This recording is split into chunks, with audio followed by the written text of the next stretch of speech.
Hello guys. Welcome to Devsi law classes. I am Manoj Kumar और मैं बात कर रहा हूँ यूपी रेवेन्यू कोड 2006 के चैप्टर नंबर 5 की, जिसमें मेंटेनेंस ऑफ विलेज रिकॉर्ड्स, जिसकी सेक्शन 29 बात करती है लिस्ट ऑफ विलेजेस। सब section 1, the collector shall prepare and maintain a register in the form prescribed containing list of all villages in his district and shall show therein. Subsection A. The areas which are liable to fluvial action. B. The areas which have precise cultivation, and C. Such other particulars as may be prescribed. Subsection 2 बात करती है the register shall be revised every 5 years of or at such longer intervals as may be prescribed. Guys, ये chapter 5 है जो गांव के list के बारे में बात करता है। कलेक्टर प्रत्येक 5 वर्ष में विलेज के रजिस्टर में, जो अपने रजिस्टर में एक ब्यौरा तैयार करेगा, एक सूची तैयार करेगा, जो उसके जुरिडक्शन में, उसके क्षेत्र में जितने भी जिले हैं, जो भी गांव हैं, उनकी सभी सूची तैयार करके ऐसे क्षेत्र को जो नदी के बहाव से प्रभावित हो, जो ऐसा क्षेत्र हो जहां पर खेती अनिश्चित होती हो, यानी वहां पर बाढ़ आ जाती है और खेती कभी भी खतरा बना रहता है, या अन्य जो भी प्रेस्क्राइब किया गया है पर्टिकुलर्स, उस तरीके से ये सेक्शन 29 में बताया गया है। अभी सेक्शन 30 की बात करें, maintenance of map and field book. Maintenance of map and field book यानी मानचित्र और खसरा का अनुसरण। खसरा क्या है? एक गांव विलेज का एक खसरा होता है, जो मानचित्र होता है, और उस मानचित्र में, खसरे में खतौनी होती है। खतौनी एक पर्टिकुलर किसान की यानी टेन्योर होल्डर के लिए होता है, और जो खसरा होता है एक मैप में उसका एरिया प्रेस्क्राइब किया जाता है। अभी मैं सबसेक्शन 1 को डिस्क्राइब करता हूं। The collector shall maintain in the manner prescribe a map and a field book यानी खसरा for each such village and shall cause to be recorded therein annually यानी सालाना करता है, और at such longer intervals as may be prescribed all changes in the boundaries of the village or survey number, and shall also cause to be corrected any error or omissions which are from time to time detected in such map or field book यानी खसरे। जो collector है प्रत्येक ऐसे गांव में जो भी मानचित्र है उसका खसरा है, तो उसको एक वर्ष के अंतराल में जैसा भी गांव में सर्वे की संख्या के आधार पर परिवर्तन किया गया है, किन्हीं गलतियों का जहां पर गलतियां हैं समय समय पर पाई गई है, उनको ठीक करेगा। ये सेक्शन 30 में बताया गया है। इसके सबसेक्शन 2, द मिंजुमला number shall be divided physically in the manner prescribed and revenue record including map and खसरा शैल बी करेक्टेड अकॉर्डिंग। देखिए, ये करेक्ट करने की क्यों जरूरत पड़ी? एक तो किसान का एरिया नॉमिनेटेड हो, उसके खतौनी में जो भी दिया गया है उसका एरिया, उसको रेवेन्यू लेने के लिए, ये जो पूरा जो कोड है ये रेवेन्यू से डील करता है, माल गुजारी से डील करता है। इसी तरह से किसान का जो भी एरिया है उसको नॉमिनेटेड करेगा, उसकी बाउंड्री करेगा, ये जो भी इरेक्टेड जो बाउंड्रीज है उसको ठीक करेगा, और अपने खसरे में उसको फिजिकली जो है डायरेक्ट करेगा, और जो भी कोई भूल चूक या कोई एरर है उसको फील्ड बुक में यानी खसरे नंबर में मैप में वो चढ़ाएगा। मिलजुमना नंबर बोलते हैं एक मैप, जो मैप में जो लैंड का नंबर होता है, जो खसरा होता है, यह होता है। और अभी सेक्शन 31 की बात करते हैं।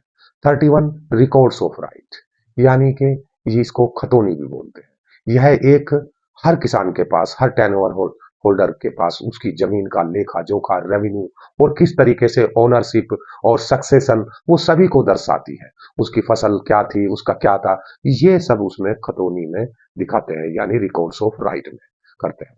अभी एक ही बात करें तो name of the tenure holder together with survey number of plot numbers held by them and their areas. जो मैंने अभी बताया आपको, टेनओवर का होल्डर का नाम रहेगा, उसके उसके साथ ही उसका सर्वे नंबर, जो भी उस प्लॉट को नंबर दिया गया है वो होगा। और बी में बताया गया है द नेचर और extent of respective interest including shares of such person and conditions और liabilities if any attach thereto. यानी जो एरिया होगा उसका जो भी इंटरेस्ट है, रेस्पेक्टिव जो भी उसका शेयर्स है, यानी उसकी हिस्सेदारी इतनी है, 3 भाई है, 1/3 का है या 1/4 का है, वो सब मेंशन रहेगा उस खतौनी में, उस रिकॉर्ड्स ऑफ राइट में। सी में बात करता है द रेंट और रेवेन्यू इफ पेबल बाय और थ्रू एनी सच पर्सन। जो भी उस व्यक्ति द्वारा, उस टेनओवर होल्डर द्वारा जो भी पेबल हुआ है वो रिकॉर्ड्स होगा। और पर्टिकुलर्स ऑफ ऑल लैंड और other than holder belonging to और vested in the state government, ग्राम पंचायत और लोकल अथॉरिटी, सी such other particulars as may be prescribe. इसमें सभी तरह का ब्यौरा वो रहेगा जो टेनओवर होल्डर का या को टेनओवर होल्डर का, वो सब डिटरमाइंड होगा। ये होता है रिकॉर्ड्स ऑफ राइट यानी कि खतौनी। अभी सेक्शन सेक्शन 32 की बात करते हैं, करेक्शन ऑफ रिकॉर्ड्स। 32 में है करेक्शन ऑफ रिकॉर्ड्स, यानी जो अभिलेख है, जो रिकॉर्ड्स है, उनको करेक्ट करना। फर्स्ट है subject to the control of the collector. जो भी जैसा बताया गया है कि ये सब्जेक्ट जो है आधारित है कलेक्टर पर। कलेक्टर 5 साल में हर जो जमीन है उसके जिले में, गांव में जो जमीन है उनका रिकॉर्ड सही करता है, ठीक करता है। और दी सब डिविजनल ऑफिसर, द तहसीलदार और revenue inspector shall record in the manner hereafter provided in the chapter all changes in the record of rights, यानी खतौनी द फील्ड बुक। खसरा नंबर, खसरा एक बड़ा होता है और खसरे के अंदर खतौनी, खतौनी पर्सनल है और खसरा एक पूरे जो मैप में जो दिया गया है संख्या उसका होता है। Take place and all transaction the that may affect any of the rights or interest record and correct therein any error provided proved to have been made in the records previously prepared। और इसको जो है पहले ही जो बनाया जाएगा। क्या है कि अभी सेक्शन 33 है mutation in cases of succession, यानी उत्तराधिकारी का जैसे नाम है, फादर है, फादर के बेटे हुए तो बेटे के नाम जो म्यूटेशन होगा सक्सेशन के आधार पर होगा, या कोई टेनओवर होल्डर अपनी जो लैंड को वो सेल कर रहा है उसका म्यूटेशन है। ये म्यूटेशन यानी इसको दाखिले खारिज भी बोलते हैं, ये म्यूटेशन होता है। इसकी subsection 1 every person obtaining possession of any land by succession and shall submit report of such succession to the revenue inspector of the circle। आपको पता है एक सर्कल में रेवेन्यू इंस्पेक्टर होता है, लेखपाल होता है, वह उसको रिपोर्ट करेगा।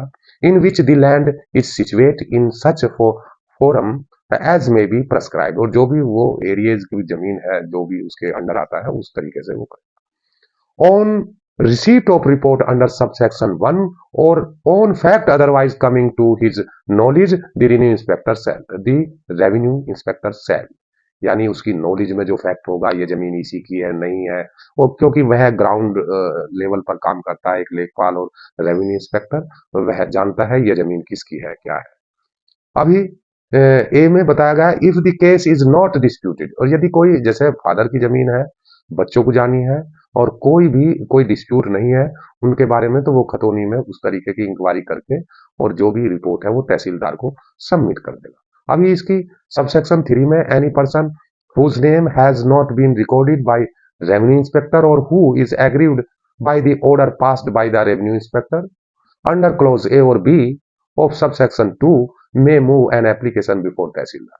यदि किसी को लगता है कि ये रेवेन्यू इंस्पेक्टर है और ये तहसीलदार रेवेन्यू इंस्पेक्टर और लेखपाल ने कोई गलत तरीके से हमारा सक्सेशन कर दिया है, तो वह एप्लीकेशन तहसीलदार को फॉरवर्ड कर देगा। Before the tehsildar he will give an application who is agreed person. अभी सब सेक्शन 4 की बात करते हैं। The provision of this section shell mutandis mutasis mutandis apply to every person admitted as Bhumidhar with non-transferable rights or as an Asami by the Bhumi Prabandhak Samiti in accordance with the provision of the code or any enactment repealed by it। देखिए, यदि इसकी sub section 4 क्या बोलती है, ये जो म्यूटाटिस मुटांडिस है, इसको बोलते हैं यथा उचित परिवर्तन, यानी जो जैसा उसको होना चाहिए, जैसा रिक्वायर है उस तरीके का परिवर्तन। जो भूमिधर नॉन ट्रांसफरेबल राइट्स वाले हैं, असामी है, भूमि प्रबंधक समिति के द्वारा उसको अकॉर्डिंग टू दी प्रोविजन के द्वारा उसको करा जाएगा, स्वीकार करा जाएगा। अभी सेक्शन 34 की बात करते हैं। Duty to report in case of transfer यानी ट्रांसफर के मामले में रिपोर्ट की क्या ड्यूटी बनती है, क्या ड्यूटी है इन case of transfer. First, every person obtaining possession of any land by transfer, यानी यदि कोई ट्रांसफर करता है, बिक्री करता है या किसी तरह से भी कोई अंतरण करता है, other than transfer refer to in subsection 3। Subsection 3 में क्या था कि यथाउचित, यथा जो परिवर्तन हुए हैं व्यक्ति के, जो किसी से जमीन ली है या असामी है या कैसे स्वीकार किए हैं, वह उस तरीके की बात कर रहा है। इसकी एक्सप्लेनेशन की बात करें तो for the purposes of this section the word transfer includes a family settlement. यदि इस धारा में जो भी शब्द एक्सप्लेनेशन है वो पारिवारिक बंदोबस्त की बात करता है, बंदोबस्त, जमीन में बंदोबस्त की बात करता है, सेटलमेंट की बात करता है। स्टेट गवर्नमेंट में fix a scale of fees for getting entry recorded in the record of rights on basis of transfer. A fee in respect of any such entry shall be payable by the person in whose favor the entry is to be made। यानी जिसके जो state government है उसने एक scale पे fees, एक nominate fees है उसकी, जो जिसके नाम पर वो ट्रांसफर होगी वह उस फीस को पेड करेगा। 35 सेक्शन की बात करते हैं। Mutation in case of succession और ट्रांसफर, यानी म्यूटेशन जो है यानी संक्रमण के मामलों में नामांतरण यानी नाम transfer on the receipt of report under section 33, यानी म्यूटेशन की बात है। सेक्शन 34 और upon fact otherwise coming on the knowledge और tehsildar shall issue a proclamation and make such inquiry as appear to be necessary. वे एक ऐसी घोषणा करेंगे कि भाई आप पर जो है ना इस तरीके का ये है और आप जो है इसकी जांच होगी और जो भी होगा वो according to the prescribe law होगा। If the case is not disputed he shall direct the record of rights खतौनी टू बी अमेंडेड अकॉर्डिंग। यदि कोई झगड़ा नहीं है जमीन या पोजेशन को लेकर के, कोई डिस्प्यूट नहीं है, तो वो रिकॉर्ड ऑफ राइट यानी खतौनी में अमेंडमेंट करके अकॉर्डिंगली वो कर देगा। अभी इसके क्लॉज सी की बात करते हैं। If the case disputed he shall decided the dispute and direct if necessary the record of right खतौनी टू बी अमेंडेड अकॉर्डिंगली। यदि डिस्प्यूटेड है तो जो भी डायरेक्ट जो भी समरी ट्रायल है या जो भी है वह वो उसके आधार पर करेगा। यदि कोई एग्रीव्ड पर्सन है तो वो सब डिविजनल ऑफिसर यानी एसडीएम को 30 डेज के अंदर अपनी जो है एप्लीकेशन देगा या उसके सामने जो है उपस्थित होगा। अभी 36 की बात करते हैं। 36 intimation of transfer and deposit of land revenue. Land revenue अंतरण, लैंड रेवेन्यू यानी अंतरण की सूचना और भू राजस्व जमा करना। जो भी हमारा ट्रांसफर हुआ है उसकी सूचना देना और जो उस जमीन पर जो भी भू राजस्व है, लैंड रेवेन्यू है, उसको जमा करना। ये 36 बात करता है। फर्स्ट, नोट विद स्टैंडिंग, कुछ भी होते हुए, anything contained in section 34 where any document purporting to create, assign or extinguish any title to or any change on land or respect of which a record of rights यानी खतौनी is prepared, वह तैयार करेगा उस खतौनी को और जो भी कुछ होते हुए, और is registered under registration act 1908 और उसको उस रजिस्ट्रेशन की जो एक्ट है 1908 उसमें रजिस्टरिंग अथॉरिटी उसको रजिस्टर करेगा और सूचना देगा तहसीलदार को कि within whose jurisdiction such land is situated in such form and which such time as may be prescribe कि इतने दिन में और ये जो भी है ये जमीन का जो ये हमारे ज्यूरिडिक्शन में सिचुएटेड है और इसको इस रजिस्ट्रेशन एक्ट के अंदर हमने खतौनी में चढ़ा दिया गया है। अभी सब सेक्शन 2 की बात करें, notwithstanding anything contained in this chapter, no order for correction of records and section 32 and no order for recording succession under section 33 and no amendment of record of rights under section 35 and no correction under section 38 be recorded unless the amount of land revenue due up to date in respect of the land to which such order relate is been deposit।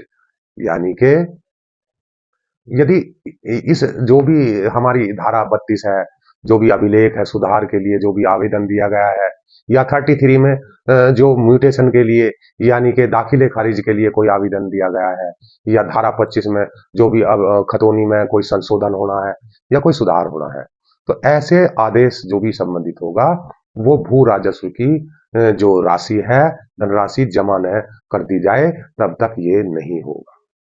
अभी section 37 की बात करते हैं, बार against certain suits, यानी कुछ जो suits हैं उनके लिए ये बार करता है। No suit or other proceeding shall live in any revenue court at the instant of any person obtaining possession of any land by succession or transfer until he has made a report under section 33 or section 34 as the case may be। भाई कोई possession को लेकर के यानी possession को लेकर के कोई भी अन्य कार्रवाई नहीं होगी जैसा कि धारा 33 और 34 में रिपोर्ट दी गई है। अभी 38 की बात करते हैं, correction of error and omission. यदि कोई एरर है, कोई भूल चूक हुई है कोई एरियाज को लेकर के फील्ड बुक में जो रेवेन्यू इंस्पेक्टर और जो खसरा और खतौनी के उसमें, तो जो भी राइट्स है वो तहसीलदार उसको जो भी मैनर में प्रेस्क्राइब है उसी तरीके से करेगा। अभी इसकी सबसेक्शन 2 की बात करते हैं, on receiving an application under subsection 1। जब एप्लीकेशन मिलती है जैसे कि सबसेक्शन 1 में एप्लीकेशन का बताया गया है, और on any error or omission otherwise coming on to his knowledge the tahsildar shall make such inquiry as may appear to him to be necessary and refer the case along with his report to the collector in case of map correction and sub-divisional officer in matter of the correction। देखिए जो correction 5 साल में करते हैं और जो भी है करेक्शन के मामले में कलेक्टर ही ऑथराइज है। Collector is only authorized to correct the record in the Khasra and Khatoni because he is authorized on the behalf of the collector, revenue inspector and the Lekpal working on this matter, on this Khasra and Khatoni of the village records। अभी subsection 3 की बात करते हैं, the case shall be decided by the collector or sub-divisional officer as the case may be after considering any objection filed and evidence produced before him or before the तहसीलदार। या तो सब divisional officer के पास में जो case consider करा जाएगा जो भी ऑब्जेक्शन का हो या कोई भी एविडेंस साक्ष्य प्रोड्यूस किए जाएंगे तहसीलदार के सामने या फिर सब डिविजनल ऑफिसर के पास। Guys, if it is useful please like and subscribe और चैनल को सब्सक्राइब करें। अभी सबसेक्शन 4 की बात करते हैं, any person aggrieved by any order of the collector और सब डिविजनल ऑफिसर। यदि जिस तरीके से कलेक्टर और सब डिविजनल ऑफिसर उसमें करेक्शन कर रहे हैं, कोई भूल चूक हुई है उसको कर रहे हैं, तो ये जो एग्रीव्ड पर्सन है वो वह क्या करेगा, वो खसरा खतौनी और ये सब मार्किंग को लेकर के वह उसकी रिपोर्ट करेगा और जो अनडिस्प्यूटेड एरर है जो भी ओमिशन है रिकॉर्ड राइट में उसको मैनर में जो भी दिया गया है उसकी इंक्वायरी करके और जो भी करेक्ट होगा और जो लॉ के अकॉर्डिंग दिया गया है उसी विहित विधि द्वारा उसको करेक्ट किया जाएगा। एक्सप्लेनेशन की बात करें, the power to correct any error omission under this section shall not be constitute to include the power to decide a dispute involving question of title. लेकिन टाइटल को लेकर के इसमें कुछ भी ऐसा नहीं दिया गया कि they will decide the title dispute, no. अभी सेक्शन 39 की बात करते हैं। 39 बात करता है certain order of revenue officer not to debar a suit, यानी राजस्व अधिकारियों के कतिपय आवेदन वाद करने से विवर्जित नहीं करते, यानी उसको रुकावट नहीं करते। जो सर्टेन ऑर्डर है रेवेन्यू ऑफिसर के, उसको सूट में डिबार नहीं करते। No order passed by a revenue inspector under section 33 in mutation और by a tehsildar under section subsection 1 of the section 35 और by a sub divisional officer section subsection 3 of the 38, जहां पर correction की बात करते हैं, commissioner under subsection 4 of section 38 shall debar any person from establishing his rights to the land by mean a suit under section 144, यानी कि जो भी इसके अधीन है, आयुक्त द्वारा जो भी कोई आदेश पारित हुआ है, व्यक्ति को धारा 144 के अधीन वाद के मध्यस्थ में भूमि का अपना अधिकार स्थापित करने का विवर्जित नहीं करेगा कि ये